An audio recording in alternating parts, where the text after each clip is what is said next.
Տիկին նախարար, այնուամենայնիվ նույն այդ շրջանակները, որոնց հետ մենք այս օրերին զրուցել ենք այս թեմայով, ասում են, որ այս արշավը, որը իրականացվում է եկեղեցու դեմ, ուղիղ կապ ունի Ադրբեջանից հնչող հայտարարությունների հետ։ Ես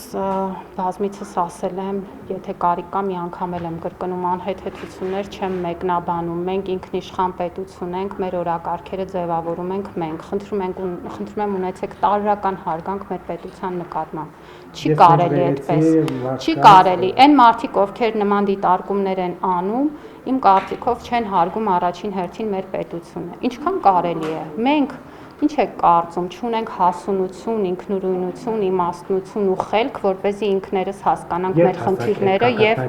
ես մեր բոլորի մասին եմ խոսում, ես մեր բոլորի մասին եմ խոսում, մեր բոլորի մասին եմ խոսում։ Որտեղ 7 տարից ավել է իշխանության եք եւ ըստ էության նոր է առաջացել հարց։ Ձևակերպեք ձեր հարցը, ինչ եք ինձ Հիմա հարցնում։ ինչու է առաջացել նման անհրաժեշտություն ստուգելու, օրինակ Թողիկոսը զավակում ու թե չէ։ Ես կարծում եմ դրանք այն հարցերն են, որոնք առիթի դեպքում առաջարկում եմ ուղղել հենց վարչապետին եւ սպառիչ պատասխաններ վստահ եմ դուք կստանաք։